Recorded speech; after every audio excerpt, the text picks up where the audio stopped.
What is up guys, what is up. Market green हो चुका है, बहुत अच्छा डंप आया था मार्केट में। आई होप आपने थोड़ी थोड़ी बाइंग आपकी बना ली होगी। इस वीडियो में हम ये जानेंगे कि मार्केट किस तरह से यहां से मूव कर सकता है, क्या हमें फिर से डाउन ट्रेंड देखने को मिलने वाला है, या यहां से फिर एक बार हमारी रैली जो है शुरू हो चुकी है। क्लियरली जानेंगे टेक्निकल एनालिसिस की मदद से। अगर चैनल पे पहले बार आए हो तो सब्सक्राइब करो, लाइक करो वीडियो को, और यहाँ पे हम शुरू करते हैं। अगर आप बिटकॉइन को देखोगे तो बिटकॉइन को 4 आवर चार्ट में अगर आप देखोगे तो कुछ ज्यादा आपको समझ में नहीं आएगा। फिलहाल मैं आपको डेली चार्ट में लेके चलता हूं।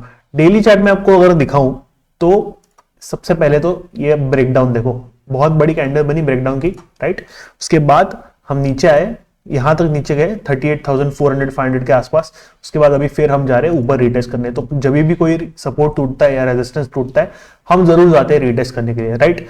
पर अभी ये जोन है, एग्जैक्टली कहां तक रिटेस्ट होगा हमें पता नहीं है। तो एवरेज लेके चलते हैं 41,000 तक अगर रिटेस्ट होता है तो यहाँ पे बीटीसी की मेरे ख्याल से शॉर्ट की पोजीशन बनाई जा सकती है, क्योंकि आप देख सकते हो बुल्स की कैंडल्स में उतनी हवा नहीं है जितनी बेयर्स की कैंडल्स में थी। डेली चार्ट में हमें कोई भी बहुत तगड़ी बुलिश कैंडल यहाँ पे अभी दिखाई नहीं दे रही।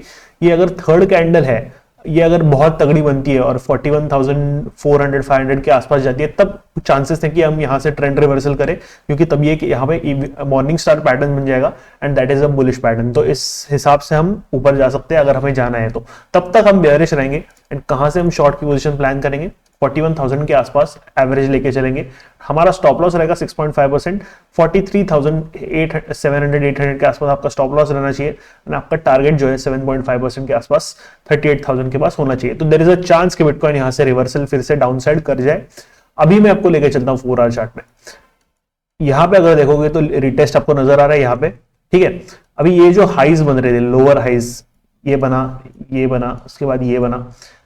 अब हमें अगर ट्रेंड रिवर्स करना है तो we need to do this type of move. इसके ऊपर जाके हमें क्लोजिंग लेनी है एंड फिर यहाँ पे सपोर्ट लेके ऊपर जाना है। तो अगर इसके ऊपर यानी कि 42,000 के आसपास जब अगर हमें क्लोजिंग मिलती है, तभी ये पहले वाला हाई ब्रेक होगा एंड तभी हमें समझेगा कि यहाँ पे एक ट्रेंड रिवर्सल हो चुका है। अभी फिलहाल तो हमें कोई भी ट्रेंड रिवर्सल यहाँ पे नजर नहीं आ रहा, तो हम बेयरिश रहेंगे। मैंने आपको बताया बीटीसी की ट्रेड किस तरह हम ले सकते हैं।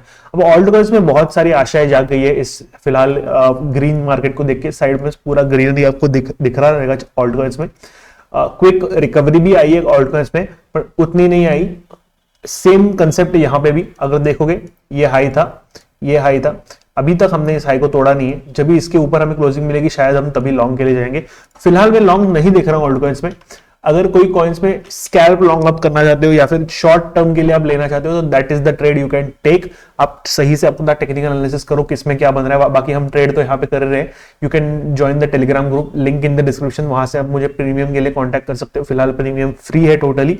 आप डेफिनेटली ऐसी कुछ ट्रेड्स यहाँ पे ले सकते हो। बहुत ही तगड़े प्रॉफिट्स हम यहाँ पे कमा रहे हैं डेली बेसिस पे एंड पीपल आर एंजॉइंग। आप देख सकते हो रिसेंट में भी काफी, अभी फिलहाल हमने पीएचबी एंड टीआरबी दोनों की ट्रेड ले चुकी है हमने। लॉन्ग लिए ऐसे ही शॉर्ट टर्म के लिए या फिर ज्यादा से ज्यादा स्कैल्प में हम यहाँ पे ट्रेड कर रहे हैं फिलहाल, क्योंकि हमें पता है ये अप ट्रेंड ज्यादा टाइम टिकने वाला नहीं है। There is a good chance कि यहाँ से डाउन ट्रेंड चालू हो जाए। तो थोड़े टाइम के लिए अगर आप शॉर्ट टर्म के लिए दो तीन कैंडल मतलब 4 आवर की 2-3 कैंडल ज्यादा से ज्यादा, यानी कितने हुए 4 3 12, राइट। उतने आवर्स के लिए अगर आप लेना चाहते हो तो आप ले सकते हो। बट रात में अगर मैनेज करना मुश्किल है ट्रेड्स, तो आप स्टॉप लॉस जरूर लगाना एंड टेक प्रॉफिट भी अपना सेट करके रखना सोते टाइम, ठीक है। अब कुछ कॉइन्स की बात करते हैं। इथेरियम क्या कर रहा है? इथेरियम हमें यहाँ पे डेली में कोई भी रिवर्सल पैटर्न फिलहाल नहीं दिखा रहा। Ethereum is totally bearish. तो हो सकता है कि ये जो ग्रीन आशा बनी है ये टूट के फिर एक बार सपोर्ट टेस्ट करने आ जाए। तो मैंने बाइंग पॉइंट्स इस वाले वीडियो में बहुत अच्छे से आपको बता दिए कौन से कॉइन्स कहाँ पे बाय करने। आप डेफिनेटली वो बाइंग पॉइंट्स सेट करके रखना। सारे ही कॉइन्स में अगर देखोगे तो थोड़ी बहुत ग्रीन कैंडल सभी कॉइन्स में बनी है, but that is not a huge green bullish move जो कि हमें ऊपर की साइड ले जाए। यही मैं आपको बताने की कोशिश कर रहा हूँ। डॉट में अगर कुछ कॉइन्स जैसे कि डॉट में देखोगे तो इनमें थोड़ा 7-8% थोड़ा सा बड़ा मूव आया है compare to other coins.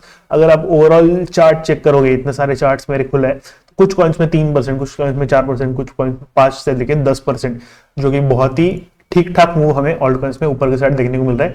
But जैसे ही चांस मिले, जैसे ही आपको लग रहा है रेजिस्टेंस के पास आ रहे हैं कॉइन्स, तो दिस इज द चांस कि आपको यहाँ पे शॉर्ट कर देना चाहिए। क्योंकि ऑल्ट कॉइन्स में अगर हम नियर की बात करें, हम यहाँ पे आप देखो, अगर यहाँ पे आपको मूव बनता हुआ दिख रहा है 2.7 2.8 अगर ये जा रहा है तो यहाँ से आप शॉर्ट की अपॉर्चुनिटी यहाँ पे देख सकते हो। और कुछ एग्जांपल्स में आपको देता हूँ कौन से कॉइन में कहाँ पे शॉर्ट बन सकता है।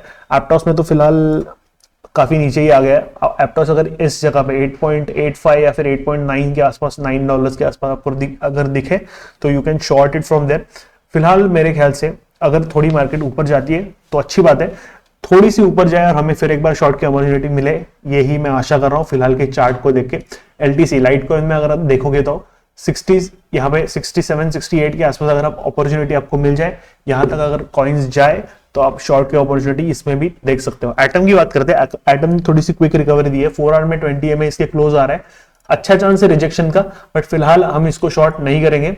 अगर एटम को देखेंगे डेली में इसका 20 EMA आ रहा है $10 के आसपास, एंड जब भी हम कॉइन बहुत दूर जाता है 20 EMA से, एक रिकवरी आती है, यानी कि यहाँ पे एक मूव आता है जिससे कि कॉइन 20 EMA के क्लोज चला जाता है। तो इस चीज अगर ये चीज इस तरह से प्ले आउट होती है एंड हमें एटम कभी 9.8 के आसपास अगर या 9.7 के आसपास अगर मिलता है तो तब इसमें शॉर्ट अपॉर्चुनिटी बनेगी। ये सारी ट्रेड्स तभी वैलिड है जब, जैसे मैंने समझाया कि बीटीसी की अगर डाउन ट्रेंड टूट जाती है तब ये सारी चीजें वैलिडेट नहीं होगी। और कैसे टूटेगा वीडियो के स्टार्टिंग में मैंने बताया। अगर बीटीसी डाउन ट्रेंड में ही रहता है तो ऑल्ट कॉइन्स भी हमें डाउन साइड में अच्छा खासा मूव देंगे। अभी सोल को कहां से शॉर्ट करना है आपको बताता हूं मैं। 4 आवर में अगर देखोगे तो ऑलरेडी एट अ रेजिस्टेंस, आप सोल की एक यहाँ पे शॉर्ट पोजीशन बिल्ड करना स्टार्ट कर सकते हो। First entry you can take it around here, second entry you can take it $90 and third ये रेजिस्टेंस है जहां से हमें एक रिजेक्शन देखने को मिल सकता है विच इज अराउंड 92 से लेकर $94। तो 3 एंट्री में आप सोल डिवाइड कर सकते हो। यहाँ पे अगर एवरेज एंट्री 90 पे भी आती है तो 5-5.5-6% का स्टॉप लॉस 95.8 पे रख के आप यहाँ से शॉर्ट अपॉर्चुनिटी फिर एक बार सोल में देख सकते हो। बाकी ट्रेड्स अगर डिस्कस करनी है तो टेलीग्राम ग्रुप डेफिनेटली ज्वाइन करना होगा, link in the description. That is it for this video. Overall मैंने बताया ट्रेंड किस तरह से प्ले आउट हो सकता है, किस तरह से हम मार्केट में हमें फंसाया जा सकता है। चैनल पर नहीं हो तो डेफिनेटली सब्सक्राइब करना। मिलते हैं अगली वीडियो में, तब तक के लिए use stop losses and trade safely.